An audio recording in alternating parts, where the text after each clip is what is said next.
rugby scene. But moving on to boxing, Big Guns cruised into the final of the Jamal Cup Championships at Charter Hall in Nairobi. Boxers who took part in the 2020 Tokyo Olympics and World Boxing Championships in Serbia were dominant as the championship came to the penultimate stages. Africa's on 3 super heavyweight gold medalist Elia Joey and the team captain Nick Okoth of Kenya Defence Forces earned their slots to the finals after outpointing their opponents in earlier matches.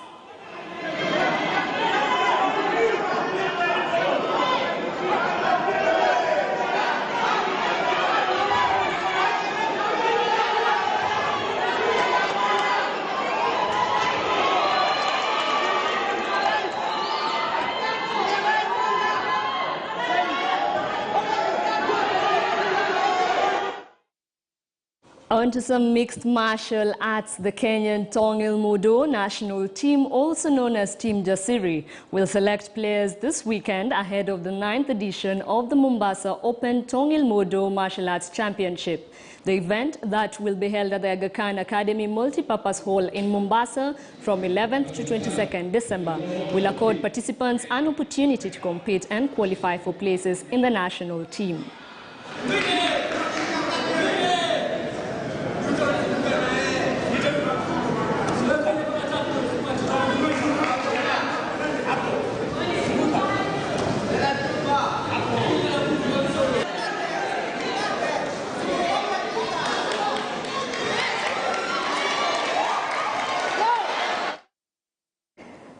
And athletics stakeholders in Keringet, Nakuru have asked Athletics Kenya to establish mentorship programs involving retired and young athletes. They said such mentorship will keep the younger ones on track with their goals and remain active for a long time. Listen in. As a former world champion, I was getting advice from maybe the younger and even those retired athletes. So the most important thing here is to tell athletes to at least to get some advice from maybe their parents and even from their coaches, so that they don't rush to things. Na program kama ya consultative meetings waweze kupata direct kutoka kwao zile shida ambayo wanapitia, na wakiongea moja kwa moja kwenda hapo mbele watakuwa na njia rahisi vipi ya kuwasaidia kwa njia moja ama nyingine.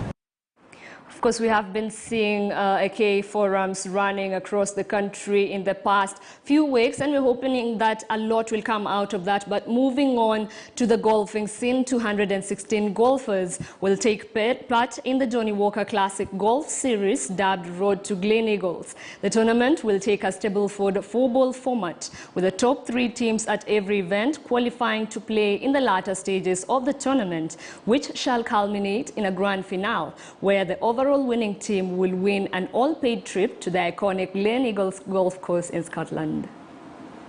We have always been present where there is golf. That remains truly unwavered in terms of our spirit and support. I am pleased to announce that we have launched the Johnny Walker Classic Series, which shall entail hosting a sequential set of club tournaments in different clubs. The series is all an amateur series, but they have tagged along pros just to keep us in shape. This will help improve the game of golf in Kenya to the players, because they will be playing with amateurs in a pro-am. So the amateurs will be able to hone some skills from the pros that they'll be playing with. And then eventually the amateurs will also attend the finals in Scotland. Usually kick off our Road to Glen Eagles Classic, partnering of course with VET, who kick off with us on Saturday. So looking forward to a great run. Moving on to some local football action, and of course what happened earlier on in the week. The national football team, Harambee Stars, concluded her World Cup qualifiers with a 2-1 home win over Rwanda in a tie that was played at the Nyayo Stadium in Nairobi.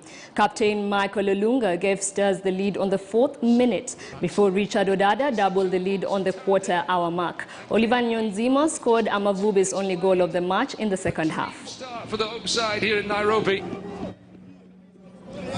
Long ball forward, looking for Very Kuma to chase it. The goalkeeper has come racing out, and the referee has pointed to the spot.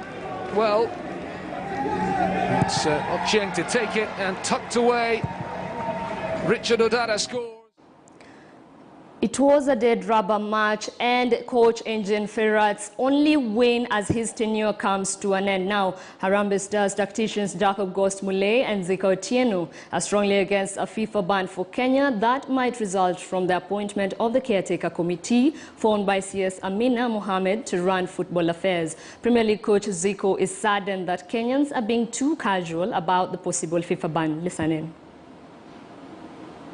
People who are celebrating that Kenya should be banned, you see, they are not directly involved in football.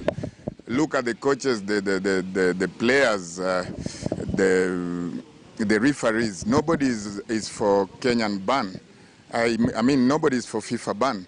So I think it's something which should be taken very seriously. Why? Because when the ban comes, our referees are not going to officiate internationally. I am really perturbed because